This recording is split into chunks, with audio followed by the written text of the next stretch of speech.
হরে কৃষ্ণ বন্ধুরা, কেমন আছেন? আশা করি সকলে ভালো আছেন, সুস্থ আছেন। ছোটো থেকে ভালোবাসা, বড় থেকে আমার প্রণাম।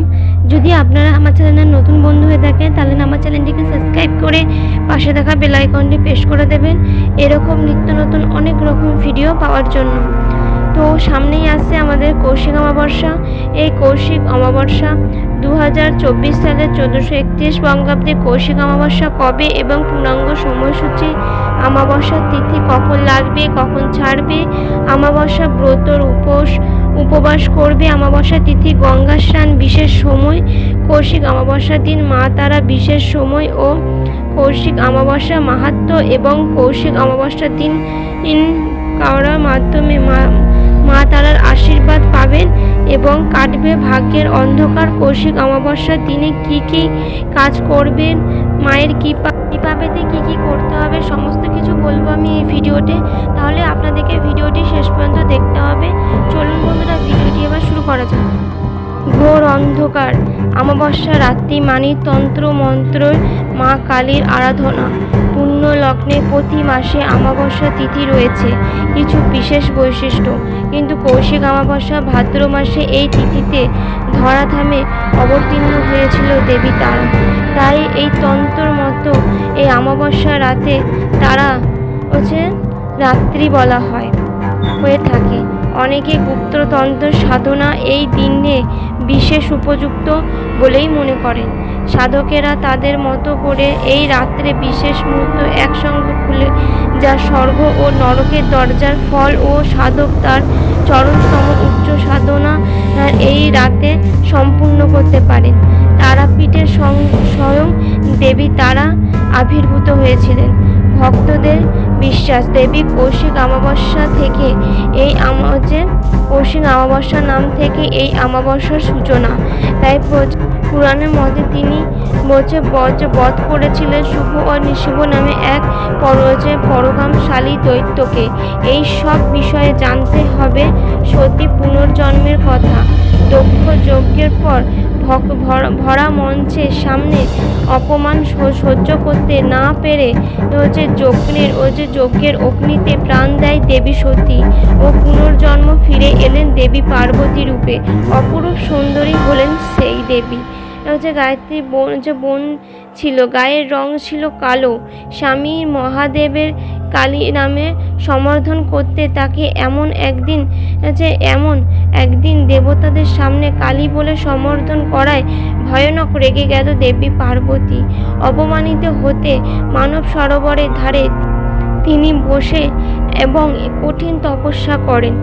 তপস্যা শেষ হয়ে মানব সরোবরে স্নান করে দেহের সব কালো পরিত্যাগ করে তিনি সেই কালো সিনা থেকে জন্ম হয় অপরূপ সুন্দর কৃষ্ণকালিকায় দেবী, যা কৌশিক ও তার আবির্ভাবের তিথি চিহ্নিত হয়। সেটি কৌশিক অমাবস্যা হিসেবে সাধক বামাখ্যাপা সাধনা সিদ্ধি লাভ করেছিলেন এবং মা তারা দেবীর দর্শনও পেয়ে তিনি ভাগ্যবান হয়েছিলেন।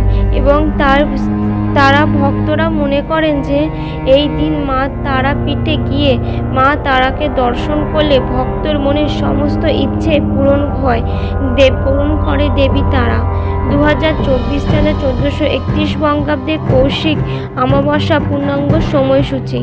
অমাবস্যা তিথি শুরু হচ্ছে 1 সেপ্টেম্বর 2024, 15 তারিখ ভাদ্র, 15 ভাদ্র 1431 রবিবার শেষ রাত্রে 5টা 7 মিনিটের পর থেকে এবং অমাবস্যার তিথি থাকবে 2 সেপ্টেম্বর 2024 বাংলা 16 ভাদ্র 1431 সোমবার। পুরো দিন পুরো রাত থাকবে এই কৌশিক অমাবস্যা তিথি এবং তিথি সমাপ্ত হবে 3 সেপ্টেম্বর 2024 17 ভাদ্র 1431 মঙ্গলবার সকাল 6টা 31 মিনিটে।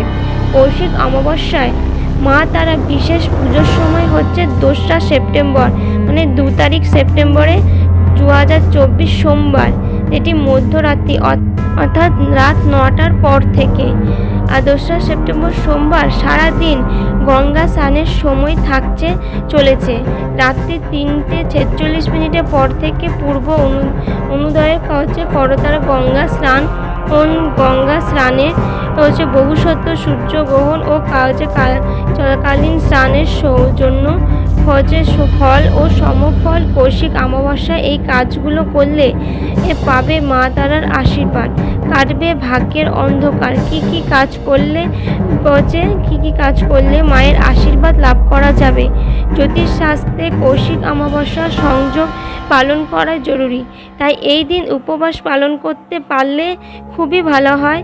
আর যদি পুরোপুরি উপবাস করতে না পারেন তাহলে এই দিন নিরামিষ আহার করুন।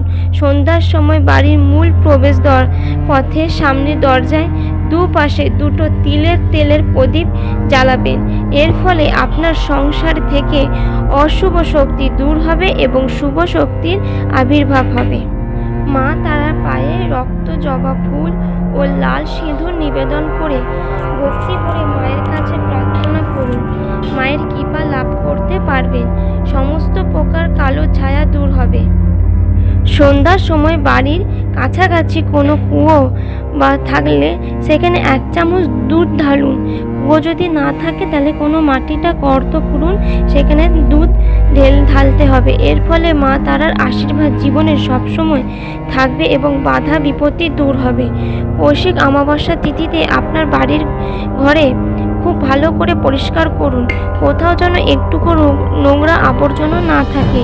সেদিন খেয়াল রাখুন যে বাড়ির সামনে উঠোনে থাকলে সেটি ভালো করে ঝাঁট দিয়ে পরিষ্কার করে রাখুন। তাহলে ঘরের কোনো এঁটো বাসন ফেলে রাখবেন না, নোংরা জামা কাপড় ড্রাই করে রাখবেন না। এই সব জামা কাপড় আর যদি পরেন তো ভালো কথা, না হলে তো আপনি কাউকে দিয়ে দিন এবং ফেলে দিন। কৌশিক অমাবস্যার দিন একটি জলহীন ও কালো নারকেল একদিকে ফুটো করুন, আর এরপর ওই ফুটোতে চিনি দিয়ে ভর্তি করুন এবং এই নারকেলটি বাড়ি থেকে কিছুটা দূরে মাটিতে গর্ত করে পুঁতে দিন। পোঁতার সময় নারকেলের ফুটো যেন ওপরের দিকে থাকে। খেয়াল রাখবেন যে এই কাজ করার সময় যেন আপনাকে কেউ যেন দেখতে না পায়। কৌশিক অমাবস্যার দিন এই টোটকাগুলো যদি করতে পারেন তাহলে জীবনে যদি দুঃখ দুর্দশা চলে, এই সব কাজগুলো করলে মা তারার কৃপায় সমস্ত দুঃখ কষ্ট দূর হয়ে যাবে এবং মা তারার আশীর্বাদ আপনি লাভ করতে পারবেন। তাহলে আপনারা সকলে এই কাজগুলো করুন আর মা অমাবস্যা তিথি ভালো করে পালন করুন। আপনাদের সমস্ত মনস্কামনা পূরণ হবে মা তারার আশীর্বাদে। চলুন বন্ধুরা, ভিডিওটি এই পর্যন্ত। যদি ভালো লাগে তাহলে অবশ্যই একটা লাইক করে দেবেন। হরে কৃষ্ণ, রাধে রাধে, জয় মা তারা।